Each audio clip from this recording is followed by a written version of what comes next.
every night kang naiiyak?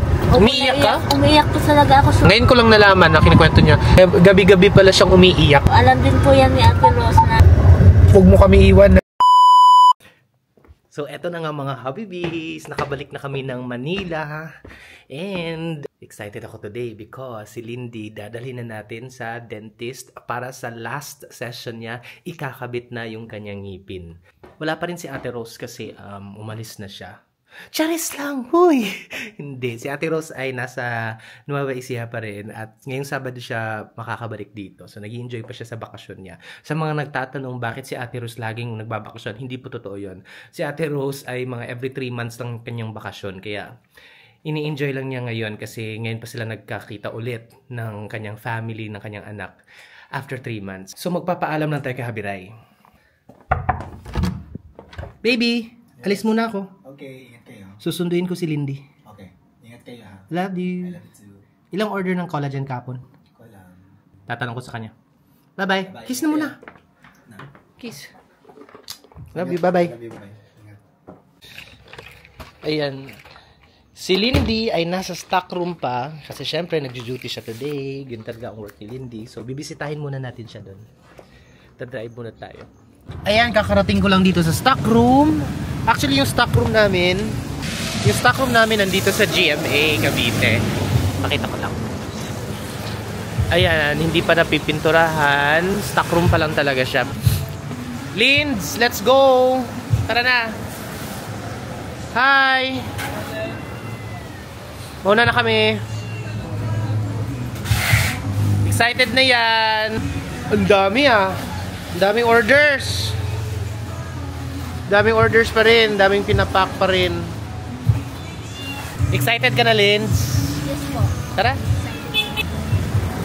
Ayan, wala pang ayos yung aming stock room kasi for now, parang siyang naging warehouse lang muna namin.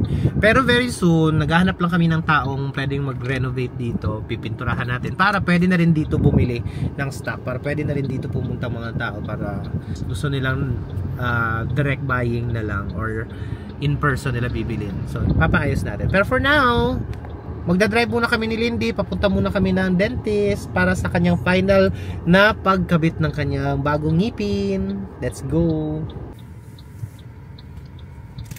Dito na tayo. Dito na tayo. Swiss Dental Clinic.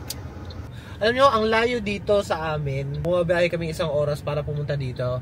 Pero dito talaga kami loyal na dentist because sobrang maalaga kasi ni Doc Ana. Tapos si Doc Ana matagal na si Doc Ana ng dentist ko. Tapos nagtitiwala ako sa kanya. Kaya kahit malayo, pinupunta talaga namin. Dito lang to sa Parañaque, sa may Moonwalk. Search nyo lang Swiss Dental Clinic. Tara, Lens, pasok na tayo. Sige po. Hi!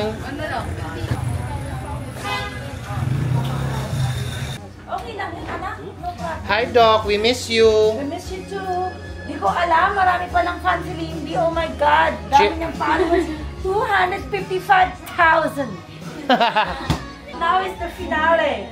Finale na? Today. Finale na. Today is the day. Kakabit na yung mga ngipin. Excited na yan. Of the finale of the ngipin. Hinablot ko nga lang sa stock room. Nagtatrabaho. Sabi ko, sama ka na sa akin. Punta na tayo kay doktora. Yes, of course. Hindi nagbibihis. Wala na. Kuha ko lang agad. Okay lang yan. Okay lang yan. Kakabit lang naman. Yee, excited na yan. Kinakabahan ka, Lenz? Okay ka lang? Wala namang ginagawa. Hindi pa siya kakabahan. Natapos na lahat ng paghihirap. Nakailang bunot ka na ngayon ka pa kakabahan. Lenz, patingin. Smile. Yan, ganda na ng ngiti ni Lindy. Happy ka? Siyempre, kanino ka magpapasalamat? Thank you. Doc Ana, thank you. Thank you, Lindy. Sikat ka pala. Hindi ko alam na sikat ka pala. Alam mo ba, lahat ng mga ginagawa ng ngipin ni Doktora, ang tawag ay Swiss Dental Babies. Ganon. So, ikaw ay isang Swiss Dental Baby. Yay! Picture muna tayo. Doc, picture kayong dalawa. Bye. Thank you, Swiss Dental Clinic. Thank you, Dr. Ana. Thank you. Thank you, Lindy. Thank you, Dave. Lindy, kamusta pakiramdam? Okay na po. Parang hindi lang ako sanay na may pustiso siya. Hindi ka sanay na may postizo. Yung dito ni Lindy Sara, bridge. Tapos, May postizo din. Tapos sabi ni Doc, balik ka daw next time kasi ayusin niya yung gums pa. Oh, pero kasi ngayon hindi ko pinaayos na yung gums kasi bukas ang photoshoot ni Lindy. So abangan niyo 'yon. I-vlog din natin yung photoshoot ni Lindy. 'Di ba? Congrats, Linds. Mabuti na lang talaga na pinagawa na natin yung ngipin ni Lindy kasi hindi lang naman to pampaganda.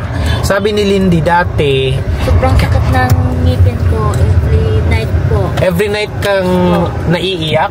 Umiiyak ka? Umiiyak po talaga ako. Sobrang sakit yung ulo ko. Ito yung ulo mo? Po. Kasi maraming nabulok sa ngipin niya. So, akala ko dati kasi parang sira lang, kailangan lang ayusin. Akala ko nga isa lang eh. Madami palang problema sa ngipin ni Lindy. Tapos sabi niya, ngayon ko lang nalaman na kinikwento niya na dati pala nung hindi pa hindi pa binubunot, hindi pa inaayos. Gabi-gabi pala siyang umiiyak kasi masakit daw talaga pala yung ngipin niya, yung gums niya, tapos pati ulo niya. Alam din po yan ni Ate Rose na... Ate Rose, nahihirapan ka pa magsalita, naninibago ka sa postizo. Opo, parang nabubulol pa. Nabubulol ka pa? Buti naman, I'm happy, Linds, na nakatulong ako sa iyo. Kasi dati, para naman alam ng mga nanonood na hindi lang naman to pampaganda, na inayos natin ngipin pampaganda. It's also for health. Kasi alam mo, pag ang ngipin kasi pag may mga bacteria or napapabayaan, minsan bumababa sa puso. Oo, yung bacteria, pwede kang rheumatic heart disease, mga ganun. Marami kang pwedeng maging ma-develop na sakit if hindi mo inalagaan yung ngipin mo. Yay! At least ngayon matutulog ka nang hindi umiiyak. Opo, ngayon nahimbing na po yung... Talaga, pati ulo mo masakit. Ganun naman siguro. Opo, sir, parang kumukulit-kulit ko yung sakit ng ngipin ko. Masakit ang ngipin, masakit din sa ulo eh. Opo. Pati sa pagkain, masakit. Pag natamaan po ng pagkain. Grabe, ang dami pa ng problema din talaga dati. Baka din dati, kaya ayaw mo ng mga maanghang kasi natitrigger yung mga sira sa ngipin mo. So kaya di. Kaya nga po siguro. Ngayon, kaya mo na ba? Isa-try ko po. Ilalaban mo ng anghang. At least ngayon, komportable ka ng kakain, komportable ka ng matutulog. Yes po, lang po. Diba? Hindi ka na umiiyak. Yes, komportable na din pong umiti. Hindi ka na mahihiyang ngumiti. Perfect! Dahil dyan, magkaka-boyfriend ka na nga. Charis! Congrats, Linds. Happy ako nakatulong ako sa iyo. Yeah, thank you po, sir. Huwag mo kami iwan, ha? Opo. Hindi na po ako mag-asawa. Charis. Hindi ka na mag-aasawa? Charis lang po. Thank you, Sis Denta. Thank you, guys. See you again. Thank you.